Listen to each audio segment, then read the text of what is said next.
place of prayer, each individual soul joined in a community of worship. One God.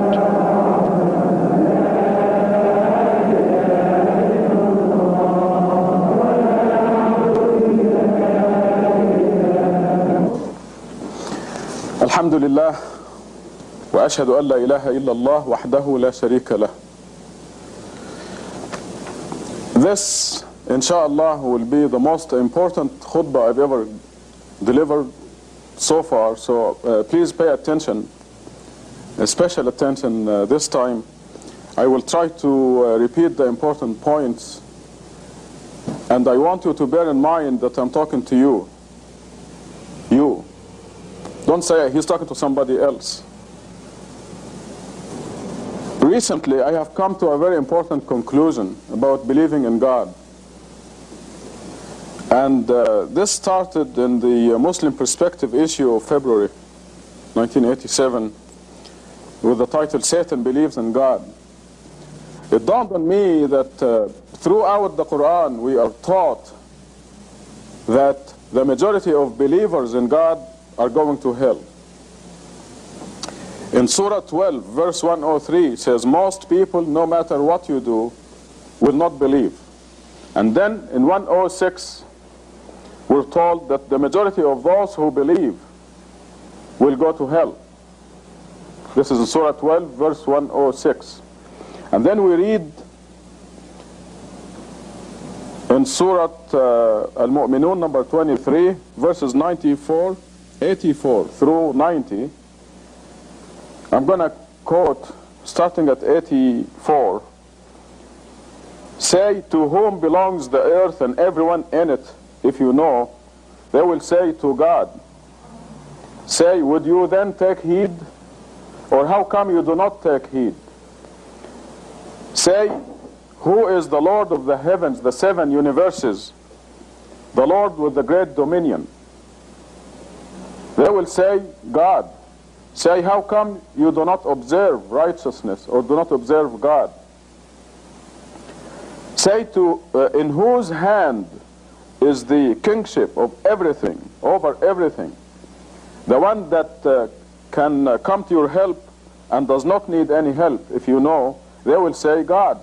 Say, how come you have been bewitched, have gone astray? So, and in Surah 29, verse 61 says, if you ask them who created the heavens and the earth and committed the sun and the moon, they will say, God. And then the verse ends by asking, how come they deviated? In Surah 29, verse 63, it says, if you ask them who sends water from the sky to revive dead land, they will say, God. Say, praise be to God. How come most of them do not understand? So all these verses and many more throughout Quran tell us that people believe in God, Satan believes in God, but they are still going to hell. Now why? And the very important conclusion is, you do not believe in God unless you know God as He really is, with all His qualities. Namely, especially, that God runs everything, that God is doing everything. And this will shed a new light on our submission to God, our acceptance of whatever is happening to you personally or in the world, to anybody, to anything, to any country. We do not believe in God unless we believe that God is running everything. And at this point, I would like to suggest a dhikr for you, something for you to do. Every day, wherever you go, when you're driving or sitting or you have nothing to do, or even if you have something to do, I want this to dominate your life, even mentally, even when you're doing something. I want you to repeat always, God is running everything. God is running everything. This is your new dhikr, our new dhikr. Because the whole world will look different to you. When anything is happening that may turn you into an objector, not a submitter, this will remind you that God is doing everything and that you are objecting. As a believer, you have no business losing your temper, for example. You're not a believer if you lose your temper. And as I said at the beginning of the khutbah, I'm talking to you. Don't say he's talking to somebody else. I'm talking to you. Yes, you, Abdullah, Gatut, Muhtasham, Ahmed, the other Ahmed, Frank, and so on. I am talking to you, every one of you. You have no business losing your temper, because this indicates you're objecting to something God is doing. We must know that God is doing everything. Even the things that Satan is doing, they are following God's law. A good example in the Quran is before the creation of Adam, God is telling the angels, I'm putting on earth a representative. Which in a nutshell says that God, of course, knew that Adam was going to be duped by Satan and will go down to earth. Because when Satan tricked Adam, God said, go down to earth, all of you. But this, before the creation of Adam, God is telling the angels, I'm going to place on the planet earth a representative, the human being. So even though Satan tempted Adam and Eve, God is doing everything, because everything is going in accordance with God's will. This is our new dhikr. When you're driving, when you're sitting, when you're doing anything, eventually it's going to happen mentally. Every cell in your body is going to say, God is running everything. And this is the true believer. This is the believer in God who will not go to hell. The majority of believers in God are going to hell because they do not believe that God is running everything. In Surah 8, verse 17, a classic example. It is not you who killed them. That was after the battle, one of the battles in early Islam. It is not you who killed them, it is God who killed them. It is not you who threw when you threw the arrow or the gun or whatever. It was God who threw. I mean, this is a very important conclusion, and this is why I think this is the most important khutbah I've ever given to you.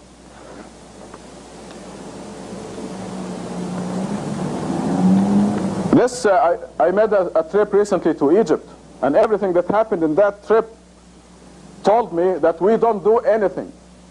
We do not do anything. God is doing everything. The timing of my arrival, the timing of my leaving. I mean, I get on the telephone and say, TWA, I'm changing my reservation from Tuesday to Thursday. I decided to change my I didn't decide anything. I didn't change anything. Believe me, God is doing it. God is doing everything. In Surah number 12, again, the brothers of Joseph decided not to kill him, right? They decided not to kill him. They decided to throw him in the well. But before this happens, way before this, years before they make this so-called decision of theirs, Joseph sees the dream. The sun, the moon, and 11 stars bowing before him. With his father, his mother, and his 11 brothers bowing before him. Something that was to happen after he's practically ruling Egypt as a man. So when the brothers met to kill him, the decision was already made. They could not decide to kill him. It was impossible. But here they are meeting, and they're taking votes. Shall we kill him? What shall we do with him? And then they decided, they think, not to kill him. God is running everything. And this is our new dhikr. Just keep telling yourself, God is running everything. Especially when you're at the brink of objecting to something or losing your temper. When you lose your temper, tell yourself, you must separate yourself from you as of now. When you lose your temper against a friend or a spouse or a brother or a sister or anybody in the street, you tell yourself, you're not a Muslim. You're objecting. Because God is running everything. Believe me, when your friend or your wife or your husband behaves in a certain way that gets in your nerves, God is doing it. And it's because you deserve it. So you have to get on yourself and correct yourself. And catch yourself objecting, not submitting to God. God runs everything.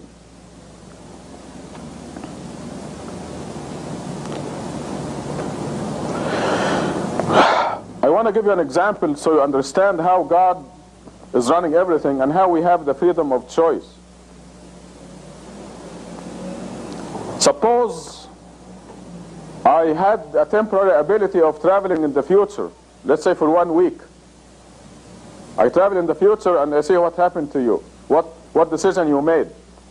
Okay, so I traveled all the way to next Friday and I saw exactly where you went, what kind of decision you made. Now back to this Friday, I'm giving you a choice to go to New York or to California. So I want to give you a choice to go to either New York or California. So I'm giving you a choice. You're going to freely choose California or New York for your trip. But I already know, see, because I traveled in time this 1 week and I know that you decided to go to California. So even though I'm giving you the freedom of choice, I know exactly what you're going to do and where you're going. But it is much more than this. I don't think we can really understand it. God runs everything. And this is the condition. This is a quality of God. And if you don't know this quality, you don't know God and you don't believe in God. And this is what the Quran means by all these verses. When Satan inflicts disasters, diseases, cancer on people, Satan is doing this in accordance with God's law. And we see this in the Quran. I remind you, for example, of the disciples of Jesus when they demanded a feast from the sky. And God said, okay, I'm going to send it down, but if any of you disbelieves, I will punish him severely, more than anybody that I ever punished. Now you know that the punisher will really be Satan, but God, this is God's law. When they disbelieve, they step out of God's kingdom, then Satan will inflict the damage, but God is doing everything. So even the actions of Satan are under God's control. God is running everything. God will not be a God if he wasn't running everything. So this is a quality of God that we must recognize. And we're going to commemorate it. This is in our own language, in English. And you drive your car and you say God is running everything. And you look at everything and you say God is running everything. Because this is the condition of belief in God. The Quran says very clearly, when something good happens to you, it is from God. When something bad happens to you, it is from you. But God is running everything. God created the fire. You can use it to cook a steak, from a raw steak to a delicious cooked steak, unless you like it raw.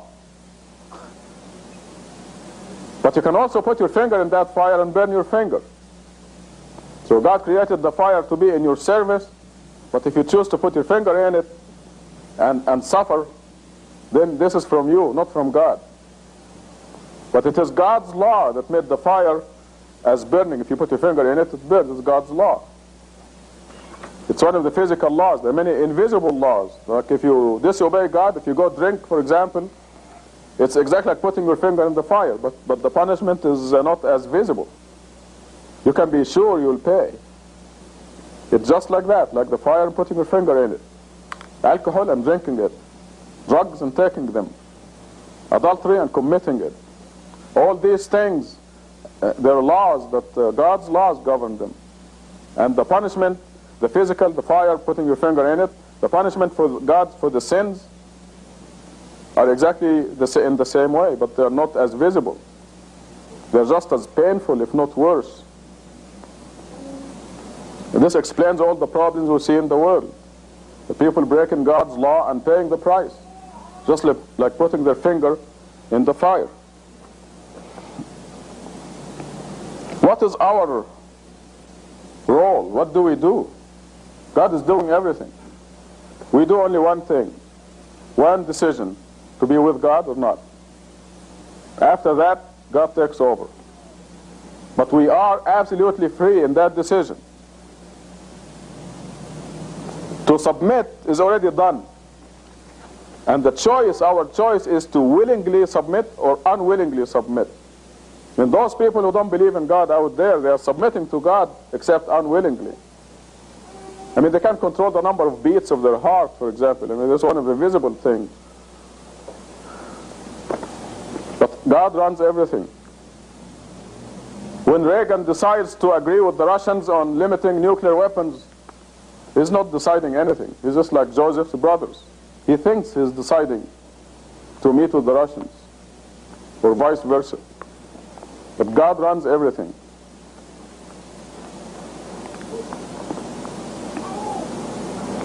We know also that the angels are as free as we are, from the incident where Satan refused to obey God and bow down before Adam. God wants his creatures to be free as far as that decision is concerned, until the day of judgment. The eternal day of judgment, there's no more. We'll see everything, and we'll submit. Everybody will submit, including the dwellers of hell.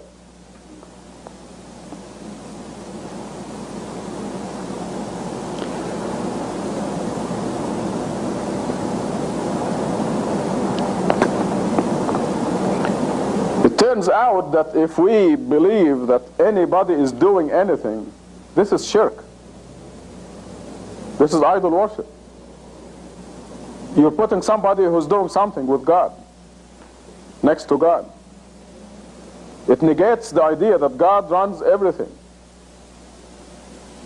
So if you think anybody is doing anything, I mean, this is, by definition, is shirk, idolatry. This is why we're going to remind ourselves,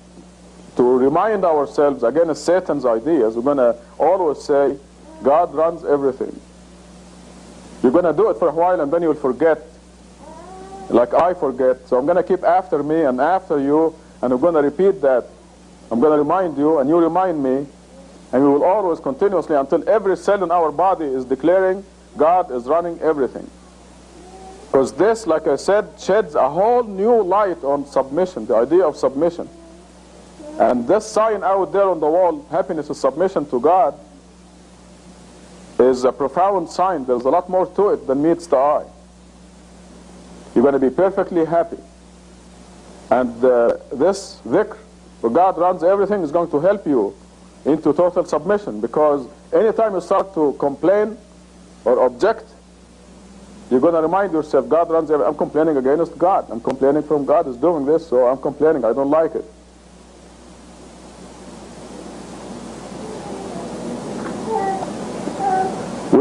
Sometimes we turn into complainers, and we have to catch ourselves. Complainers will complain when things are good. They'll complain when things are bad. They get into a rut, and they'll complain continuously. That's objection. That's the opposite of submission. There's a good example of decisions. The May issue of the Muslim Perspective, we decided to print a certain number, and we said, okay, we're going to get to these Muslim organizations. They don't deserve the Muslim Perspective anyway, so we're going to skip one, do one and skip one. So we'll send only Muslim Perspectives to half of them. And okay, we made a decision, right?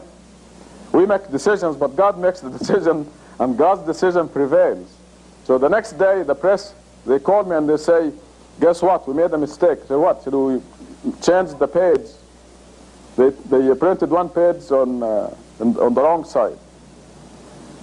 So they have to do it over for nothing.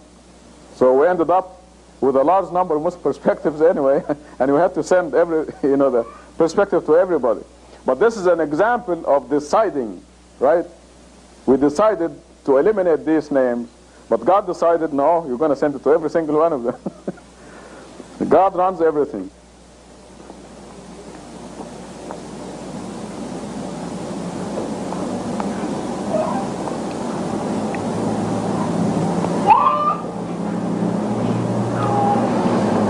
Okay, tubu ilallah, repent.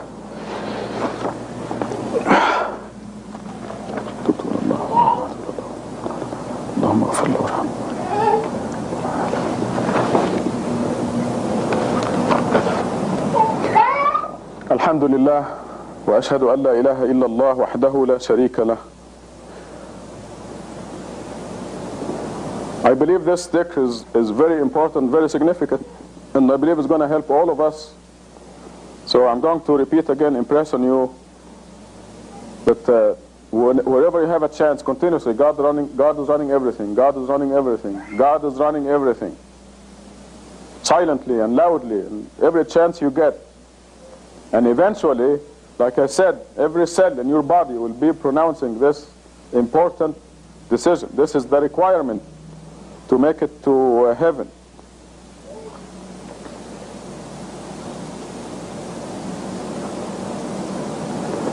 I want to talk again about being upset and fighting with anybody. Being upset, complaining, fighting. For your own good, you shouldn't do that. We should not do that for our own good, because it backfires manifold. When you say a hurting word or a hurting look, the Quran goes all the way to suspicion. Inside of your head, if you're suspicious of some, you look at me and I have a stomach ache or something and I'm making a face and you say, this guy is not friendly to me, you've committed a sin. And it's going to backfire on you. You're the one who's going to suffer. You must seek excuses for the people. If I pass by you and I'm making a face, it is not because I hate you. Probably I do. Maybe I do. But what you are supposed to do is, oh, he must have a headache or a stomach ache or something is bothering him. And you love me instead of hate me for your own good. But if I am making a face, if I'm passing by you and I'm making a face, and you assume that I do it because I don't like you, and it is true, even that little suspicion in your head will hurt you, will backfire on you. So let alone being loud, calling names. These backfire on you for your own protection, for your own peace of mind and happiness. Don't do it.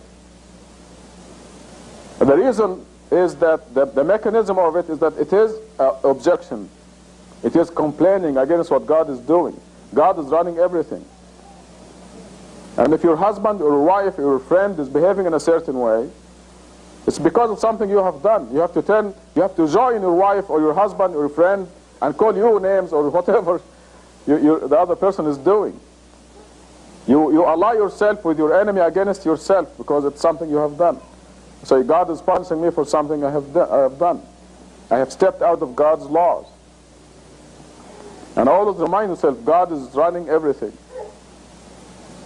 And don't say, I'm talking to somebody else. I'm talking to you, every one of you. And me. I have to remind myself. I think I'm the oldest person in this place. Anybody older than me? Gosh. See, from my experience, as being your elder, I'll give myself the privilege of advising you.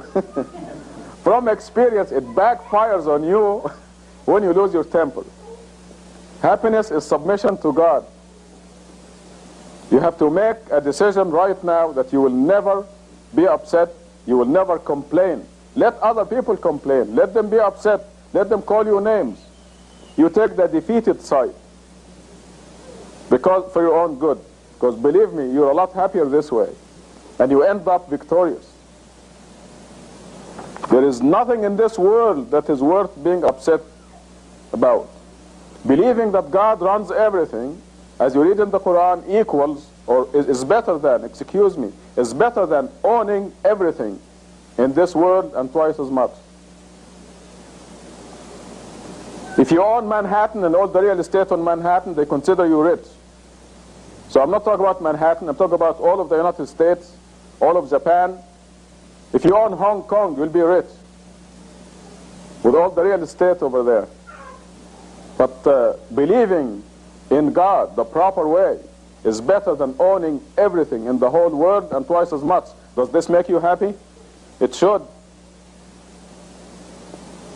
The simplest thing you do as a believer, which is praying 5 times a day, if you put it in the right perspective of a person who believes, is the greatest thing that can happen to anybody. Okay, I want you to put yourself in this situation. You receive a telephone call from the White House. You say, Frank, Jürgen, you're invited to have lunch with the president next Wednesday.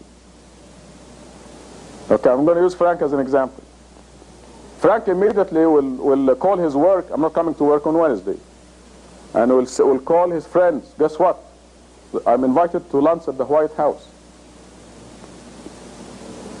And he'll find the best clothes to put on for that important meeting.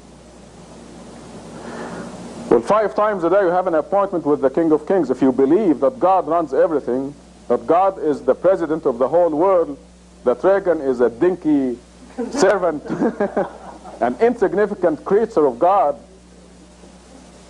if you really know that, well, is this what you will do for every prayer? You have an appointment with God 5 times a day. You're going to call work and say, I'm not coming to work because I have an appointment with the president of the whole universe. So this puts things in perspective. You're going to seek excuses not to go to the White House. I have a headache, Mr. President. Most people will go even though they have the worst headache, a migraine, and everything. They'll still go.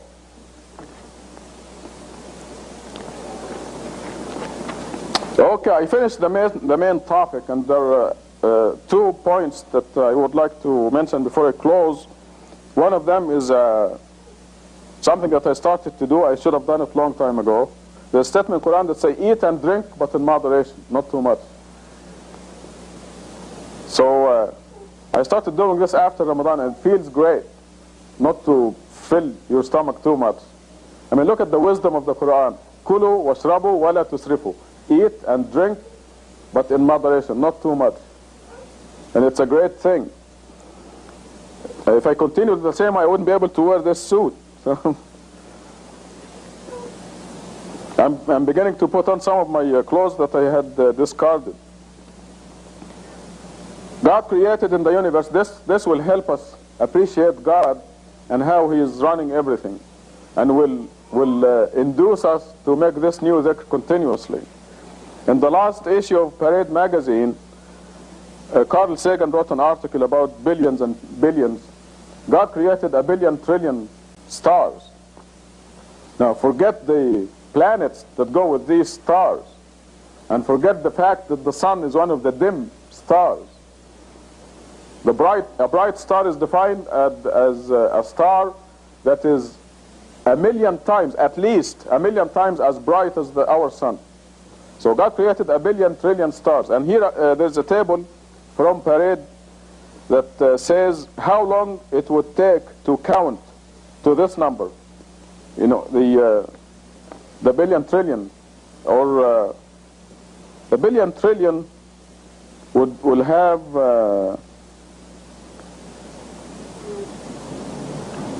7 times 3, 21 zeros, which will make it a septillion. 1 billion trillion is a septillion. Okay, so but here they went as far as a quintillion. Okay, let's just go to the small number. Okay, quintillion. Yeah. Quintillion is 1, 2, 3, 4, 5, 6. 6 times 3, only 18, not 21. The quintillion, how long it will take you to count this number from 0, 1 count per second, night and day. You know how long it will take you to count the quintillion? Let's forget the other 1 million stars. And let's forget the planets and the heavenly bodies and all this. It will take you, listen to this, you're going to say 1, 2, 3, 4, just counting, okay? Not creating, counting. It's going to take you 32 billion years, which is more than the age of the universe. Okay? I mean, the universe is not 32 billion years, but if you just count, you look at the stars and count them one by one, it's going to take you 32 billion. This is mathematics, because you divide the quintillion by the seconds and the minutes and the days and so on. It will take you 32 billion years to just count them. And God created them. Okay, so you can appreciate the greatness of God. أقم الصلاة. الله أكبر الله أكبر الله أكبر الله أكبر لا إله إلا الله. الله أكبر. بسم الله الرحمن الرحيم. الحمد لله رب العالمين الرحمن الرحيم مالك يوم الدين إياك نعبد وإياك نستعين اهدنا الصراط المستقيم صراط الذين أنعمت عليهم غير المغضوب عليهم ولا الضالين. الله أكبر.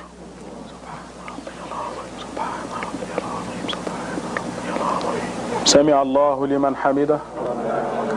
الله أكبر. سبحان ربي الأعلى سبحان ربي الأعلى سبحان ربي الأعلى.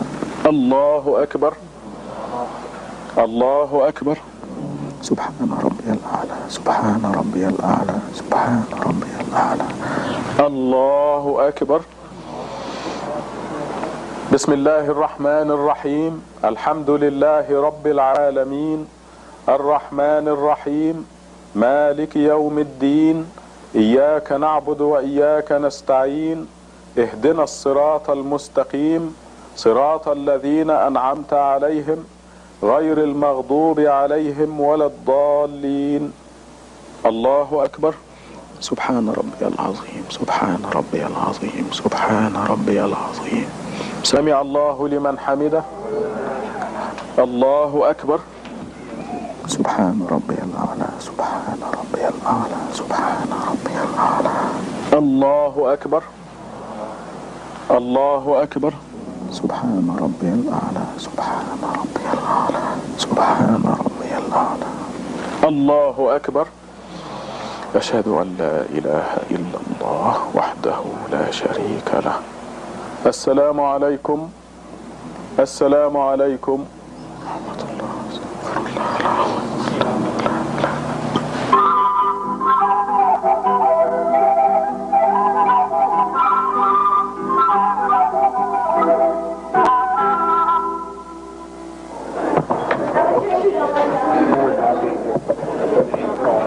Roll call. Mr. Miller? Here. Mr. Barrano? Here. Ms. Heckman? Here. Mr. Ford? Mr. Ford is excused. Mr. Laws? Here. Mr. Davis? Here. Mayor Murphy? Here. Item 2. Invocation, Pledge of Allegiance. The invocation this evening will be given by Imam Reşad, Halife of the Islamic Mosque of Tucson. Will you please remain standing for the Pledge of Allegiance to the flag?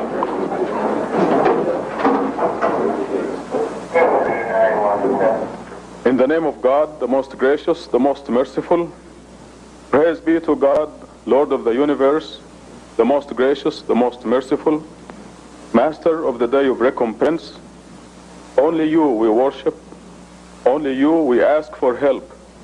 Guide us in the right path, the path of those who deserve your blessings, not of those who incur your displeasure, nor of those who go astray. Amen.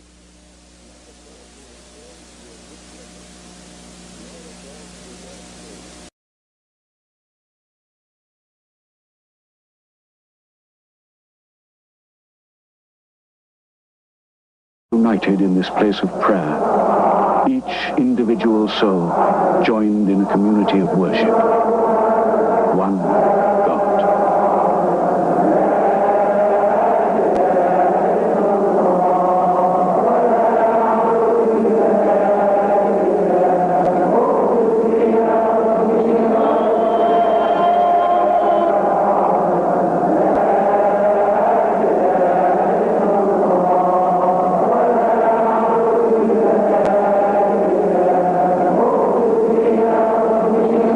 Praise God. We bear witness that there is no God except the one God. There is no other gods or idols besides Him. In the last khutbah, we reached the conclusion that you do not really believe in God unless you know that He is doing everything. You make the initial decision. This is our role. We make a decision to be with God or not.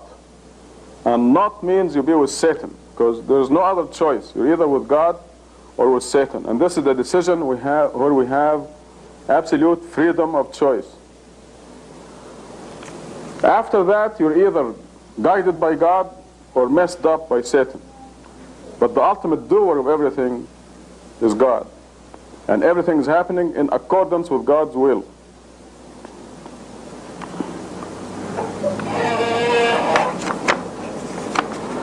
I want today to compare our priorities. I just remembered an idea. I have to write it down so I don't forget. I want to use the board here to illustrate something about priorities.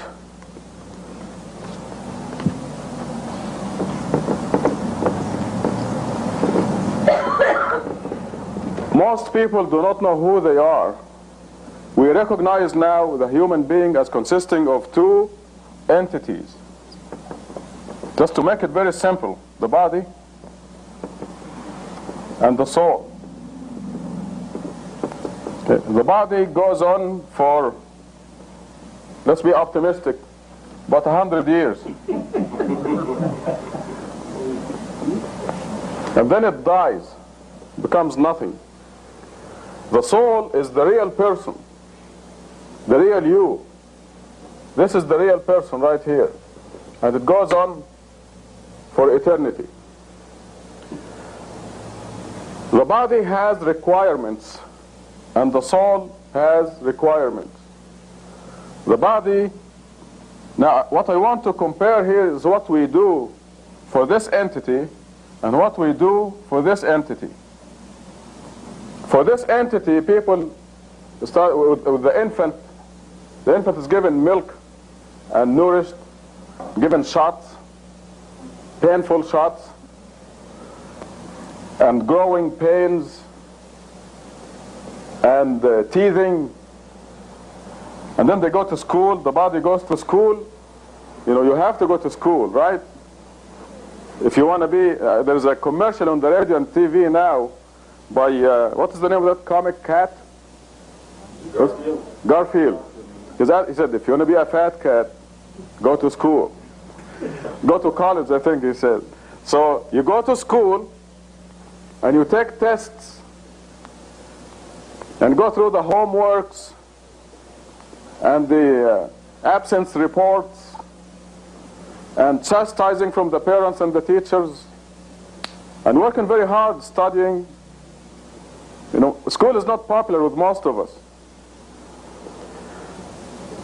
You go through grade school, junior high school, then you go to high school and all the hard work involved in it, and you're so glad to graduate only to go into college.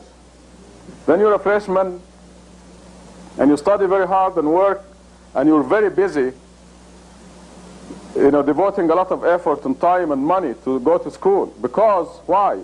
Because this body, you want it to dress nicely, you have good clothes, and you want to buy a house, preferably in the foothills, with so many rooms and luxuries and carpets and drapes. This body wants that, and you work hard for that. You graduate from college and you apply for jobs.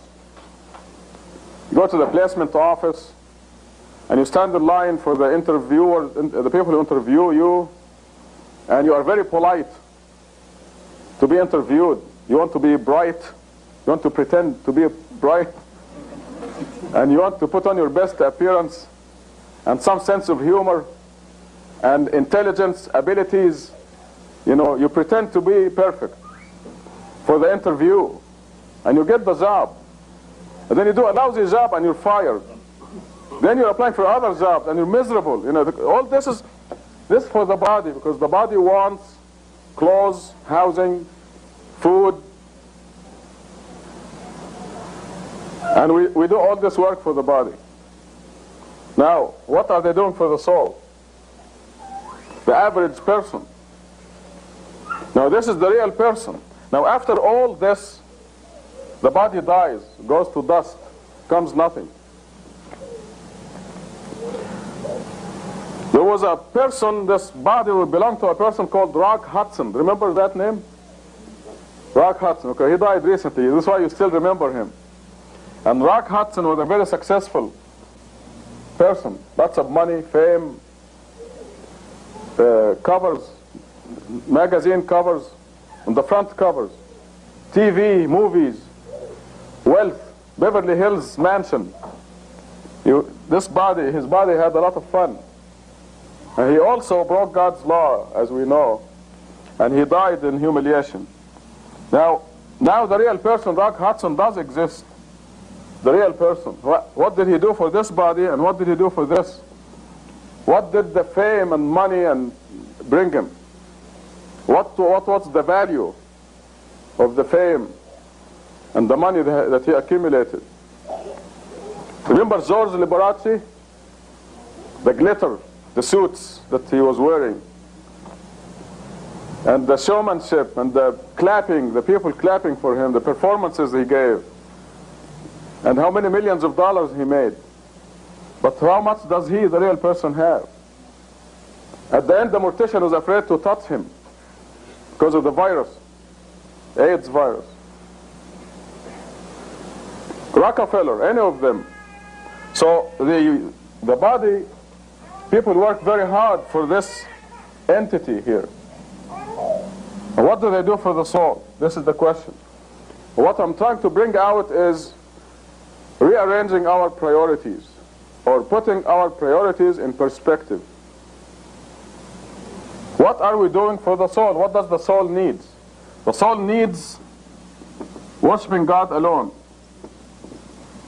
This is the first step, because the soul is part of God in any way you want to look at it, because God said, I blew into Adam from my spirit. So the soul needs to worship God alone, and then it needs food, nutrition. The 5 daily meals, the 5 prayers are needed. You need fasting. People like Rock Hudson, for example, he put himself in the service of this body. He was serving this body. Whatever the body wants, he gave it. But he neglected himself. And if the soul was this size when he started, it is still this size now. Didn't grow, he didn't feed his soul. His priorities were mixed up. I'm using a real person as an example, because here's a person who attained fame and fortune.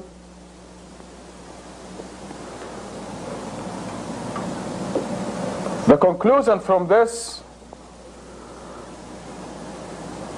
is that anything that we do that is not developing our soul is a waste of time. If you do anything that has nothing to do with God, it's a waste of time.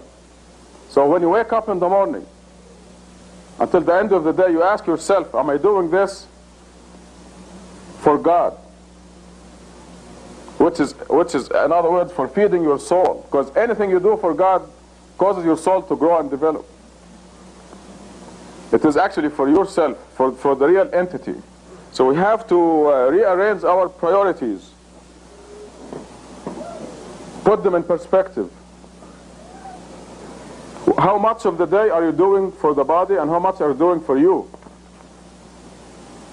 You went to school and suffered through examinations to have a good job. What did you do for you?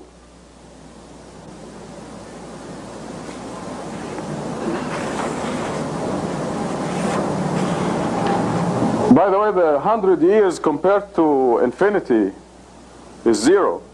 So this is the proportion that you should do for yourself and for your body. You should do 0 for your body. And you should do 100% for you. It is not intelligent otherwise. Because this is 0. It's going to be nothing. So you have to put this in the service of you, and not the other way around. Almost everybody out there has the priorities reversed. They put this in the service of a vanishing garment.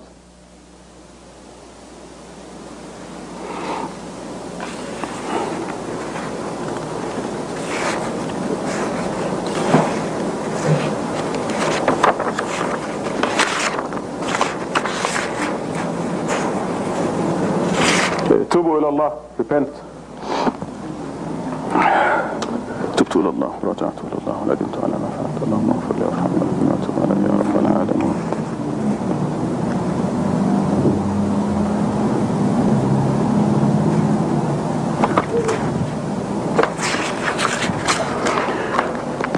الحمد لله وأشهد أن لا إله إلا الله وحده لا شريك له.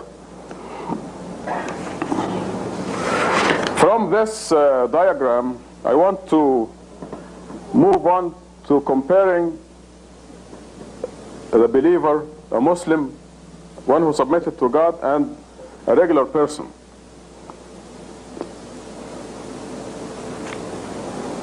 I was looking out the window the other day. I prayed my morning prayer, and about an hour later, one of my neighbors, I was looking out the window and I saw the neighbor coming out, and he was obviously very sleepy. His hair was all messed up, and you can imagine the person just got up, he's walking like this, can hardly walk. He's young, I mean, he's not old. His clothes are a mess, and he was out to get the newspaper. Now, a Muslim wakes up in the morning, the first thing he says or she says, Bismillah ar-Rahman ar-Rahim, La ilaha illallah, wahdahu la sharika lah. The first thing a person says. Remember, we pledged this in one of the khutbahs. The first thing I hope you didn't forget. We do forget once in a while, but the first thing when you get up in the morning, Bismillah ar-Rahman ar-Rahim, in the name of God, La ilaha illallah, wahdahu la sharika lah. Because this is what you will do when you get up on the day of resurrection. Whatever you say every morning. And I have to repeat what the most people say when they get up in the morning and they look in the clock and it is Osh. And that's what they will say. That's exactly what they say on the day of judgment when they get up in the morning. Osh. Because usually they are up late, they get up, they turn the alarm off and go back to sleep. And then when they get up next time, it's too late, and they utter the 4-letter words. So the Muslim gets up in the morning, Bismillah ar-Rahman ar-Rahim, La ilaha illallah, wahdahu la sharika lah. When you get up on the day of resurrection, if this is a habit here, it's going to be a habit also on the day of judgment. God will see to it. God will help you. And there is no place to go to when you get up on the day of resurrection saying, Bismillah ar-Rahman ar-Rahim, La ilaha illallah, wahdahu la sharika lah. There's only one God. There's no place to go but heaven on the day of resurrection. So this is what the Muslim does. Now, what did my neighbor do when he got up in the morning? Looking for the paper. God is not on his mind. Let's take the average person. I hope God was on his mind, but it didn't look like it. And then the Muslim goes to do his ablution or her ablution. So you go and do ablution in the morning and you pray the morning. This is the first thing you do. And this act of ablution and the morning prayer is very refreshing. You're alert, you look nice, you washed your face, you combed your hair. You will not look like this guy. I mean, he really looked terrible. You only see that in the movies. Somebody just got up out of bed, The Muslim commemorates God in every chance he or she gets. The Muslim sees the sun rise and says, Subhanallah. So all these are nutritions for the soul, for you, the real person. And your soul grows when you say, Subhanallah, glory be to God, as you see the sun rising. Because you're always conscious of God. The sun is rising exactly at the precise second, and from the same spot that it is supposed to, without delay. And God committed that sun in your service. And you say, Subhanallah. You look at a flower and you do the same thing. Then you make a telephone call to one of your friends or associate and you say, tomorrow I'm going to do this and that, inshallah, God willing. There's a certain behavior of the person who has submitted to God, because you know that God is doing everything, and you know that you will do this and that tomorrow only because God wills. But God will do that.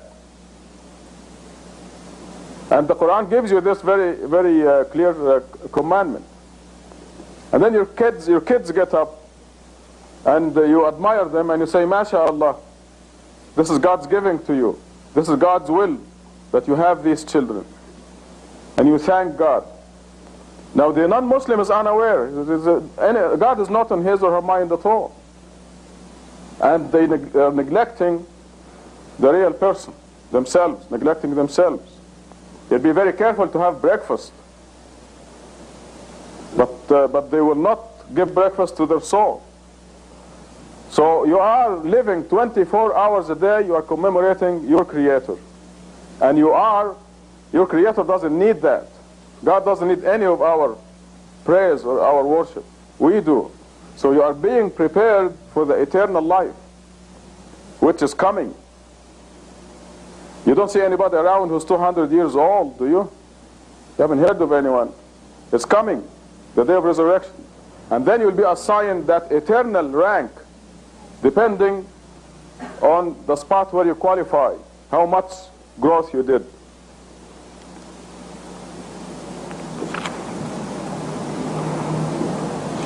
So far I talked about rearranging the priorities, or putting the priorities in perspective, and how much time we devote to your soul, how much time, the real person, and how much time you give to your job and your boss and your family and so on. Strictly, you can give time to your family in the cause of God. Our priorities must be in perspective. This is why you are here, for the Friday prayer. You dropped all business and you are here for the Friday prayer. This is the correct priority. Anytime you are not here on Friday, you're out of God's grace. It's a commandment for every Friday. You drop all business and you go to the Friday prayer. And God associates this with business and profit. And God says it is better for you to drop business. Because God runs the world, God is doing everything, and when you drop your business and go to the Friday prayer as God commands you to, God will see to it that you make more money, more profit. And you don't care, but it will come. Rearranging or putting our priorities in perspective. I'm going to read a couple of verses from the Quran that deal with this subject of priorities. In Surah 18, starting at verse 45, it says, "Cite for them, A'udhu billahi minash shaitanir rajim. I seek refuge in God from Satan. Bismillahir Rahmanir Rahim, in the name of God." It says, cite for them the example of this world, like sending water from the sky that causes plants to grow on the earth and then turns to hay, blown away by the wind. This is this world. This is the example of this world. In verse 45 of Surah 18. The plant grows, it is strong. You see all those flowers out there? They're very nice. Watch them. They're going to turn into dry, something like hay, and they blow away. In fact, the time will come and you will say, want to remove the stuff from here. It's going to be dry and shriveled. And this is how this world is. The next verse, it says that money and children are the beauty of this life, or the adornments of this life. This is what are the good things of this life. Money and children. In Arabic, al-mal wal-banuna zinatul hayat ad-dunya. And I've heard many people, they say, God says that money and children are the adornment of this life. I have lots of children. Where is the money? So, but generally, money and children are adorning, are the beauties or the adornment of this life. And then the rest of the verse says, however, the eternal righteous works, وَالْبَاقِيَاتُ الصَّالِحَاتِ in Arabic, that the righteous works that last forever, we're talking about the real person here, are far better for you.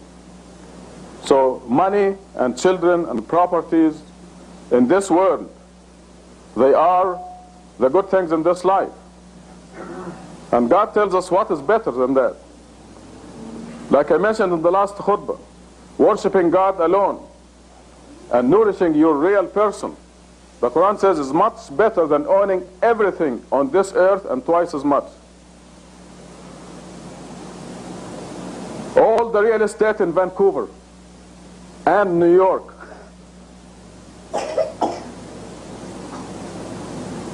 all the real estate in the whole world, all the oil, the gold, the diamonds, believing in God alone and feeding, nourishing your real person is much better. When you have the right perspective, is much better than owning everything on earth and twice as much.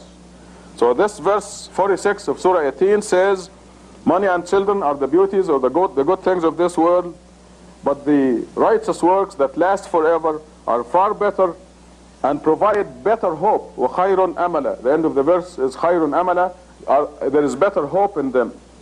If there is no hope in the properties, Rock Hudson was very famous and very rich.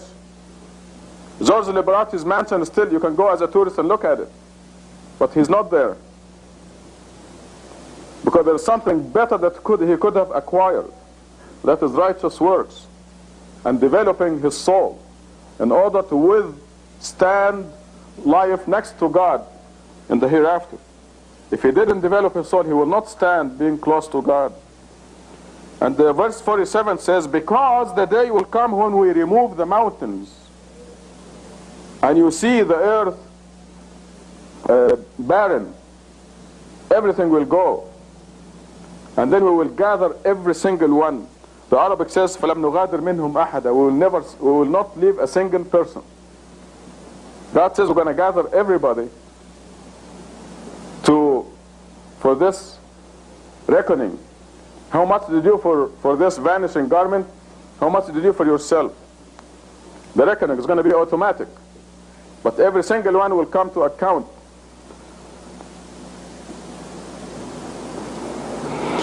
The next verses go on and describe why the righteous works and feeding your soul is the number one priority. That when you do anything else, it's a waste of time. Anything else that does not develop your soul is a waste of time. And missing a Friday prayer, I'm missing this because you're all here. When you miss a Friday prayer for any reason, it's a terrible, terrible loss. Because being once a week a congregational prayer which you meet your brothers and sisters, and it's a commandment from God to do this. When you miss it, you miss a lot. I mean, I cannot put it in billions of dollars. We have to we always remember the right perspective. And the advice in Quran is to commemorate God 24 hours a day. Every chance you get, you can turn your work into worship. Yeah, you can take the mail from the fellow. Open it. He has a express mail thing. And I need it. Bring it. These are papers that I need. It's 1 o'clock, so I'm going to read some material, and it's some kind of a quiz. I want you to find out, to think where it is from, okay? Every addition or omission of a word or even of a single letter from the sacred text of the prayers destroys the religious meaning of the prayer as a whole and is to be regarded as a grave sin, a sin which could result in eternal exile for those who commit it. Remember, there are certain statements in the Quran that says, وَيْلٌ لِلْمُصَلِّينَ. Woe to those who are doing their prayer. I mean, those are people who are doing their prayer, but they end up in the negative because they are heedless of their prayers or because there are other reasons. So you must make sure that your prayer is perfect. Your salat, your contact, I'm not talking about supplications. I'm talking about your contact prayers. It is a recognized statement in Quran, وَيْلٌ لِلْمُصَلِّينَ. Woe to those who are doing their salat prayer, الَّذِينَ هُمْ عَنْ صَلَاتِهِمْ سَهُونَ, who are heedless of their prayers. They are not aware or they are neglecting something. Let me read this again. And I wanted to apply it to our contact prayer here. See, Barry is visiting us for the first time and he will wonder, why do we do the prayer in Arabic? And why this particular prayer? for example. And all of us ask this question. In fact, it's going to come up. So let me read this again. Every addition or omission of a word or even a single letter. Now, we in this mosque fully appreciate the mathematical composition of everything that's connected with our worships, the Quran, and even the bones in our body and everything else. So we should appreciate what is written here. Every addition or omission of a word or even of a single letter from the sacred text. Al-Fatiha is the sacred text that God gave us. The first surah of Quran. We cannot add anything to it. As you know, Satan succeeded everywhere in the Muslim world. They add the word Ameen. And our people in Washington, D.C. have a radio program, and I have one of the tapes here talking about this Ameen. And they got it from the dictionary, some recognized dictionary, and they read what Ameen is. Turns out to be an old Hebrew, Greek, something word that has nothing to do with Arabic. It is not in the Quran. But here, this is why Satan tricked the people into adding it. Every addition or omission of a word or even a single letter from the sacred text of the prayers destroys the religious meaning of the prayer as a whole and is to be regarded as a grave sin. So here's a person doing the prayer, committing a grave sin. Okay, let me go to another section. As I go, you will guess what I'm reading from. He and his disciples evolved a mystical theory, according to which the words and letters of the various prayers are not accidental, nor are they only vehicles for their literal meaning. I mean, ihdina as-sirat al-mustaqim, guide us in the right path. It's wonderful. But we are not saying the contact prayer for this literal meaning. There is much more to it. So listen to this. Nor are they only vehicles for their literal meaning. Their order, and especially their numbers, we certainly appreciate that, reflect a mystical harmony, a sacred divine rhythm. Next. No change can be tolerated in the text of the prayers, not even a minute one, because every change, even of one letter, would destroy the numerical harmony inherent in the text. So every letter that God composed in the first surah of Quran, Al-Fatiha, is numerically controlled. The sounds, when you say Alhamdulillahi Rabbil Alameen, this is composed by God for a specific reason, a combination that causes your contact with your Creator. Oh, listen, it's coming up. It does not matter, therefore, whether the change is beneficial from the point of view of meaning and content. I mean, you may think of composing a Shakespearean, excellent, literary marvel that praises God. It doesn't mean a thing. Forget it. It is not the meaning we're after. It's the numerical composition and the sounds. For this level of meaning is not the most important one in the prayers. The text was formed by God. I'm adding this by God, to reflect mystical harmony, and any change would destroy it. The second point here is the liturgy. That is the contact prayers, Al-Fatiha. The liturgy received new importance and new meaning within the framework of religious practice after discovering the numerical importance of it. A completely new dimension was added in this way to the daily prayer service.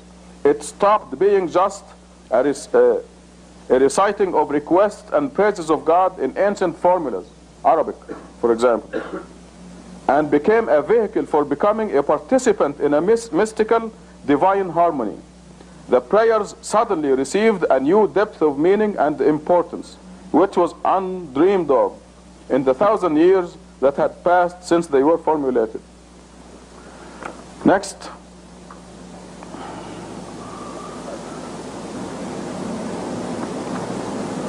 Okay, this will really tell you what this is coming from. The quiz becomes easier and easier.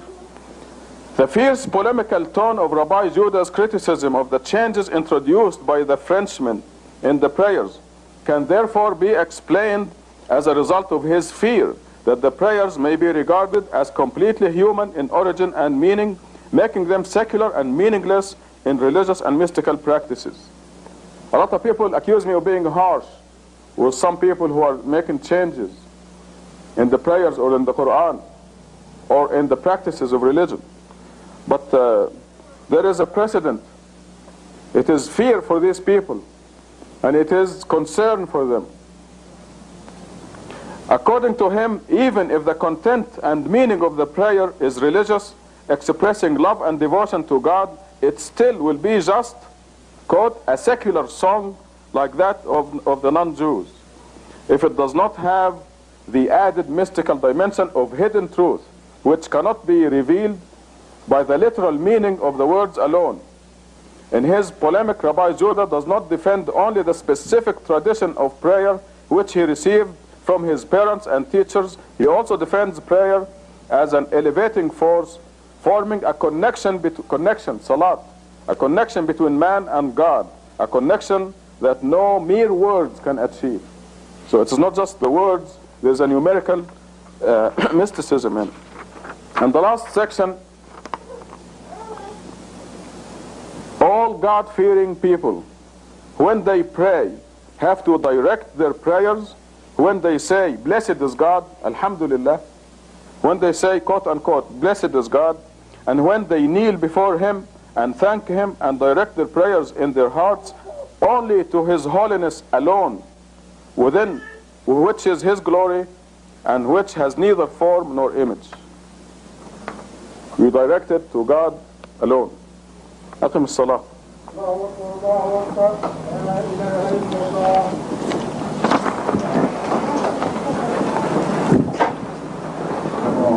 بسم الله الرحمن الرحيم. الحمد لله رب العالمين الرحمن الرحيم مالك يوم الدين إياك نعبد وإياك نستعين اهدنا الصراط المستقيم صراط الذين أنعمت عليهم غير المغضوب عليهم ولا الضالين. الله أكبر. سمع الله لمن حمده. الله أكبر.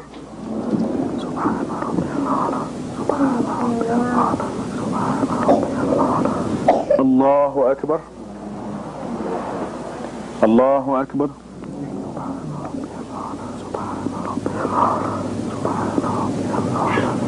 الله أكبر. بسم الله الرحمن الرحيم. الحمد لله رب العالمين الرحمن الرحيم مالك يوم الدين إياك نعبد وإياك نستعين اهدنا الصراط المستقيم صراط الذين أنعمت عليهم غير المغضوب عليهم ولا الضالين.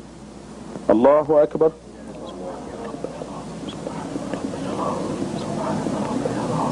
سمع الله لمن حمده. الله أكبر.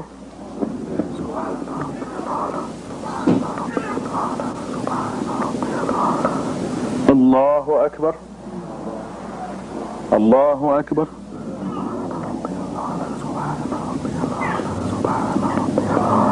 الله أكبر. أشهد أن لا إله إلا الله. السلام عليكم ورحمة الله.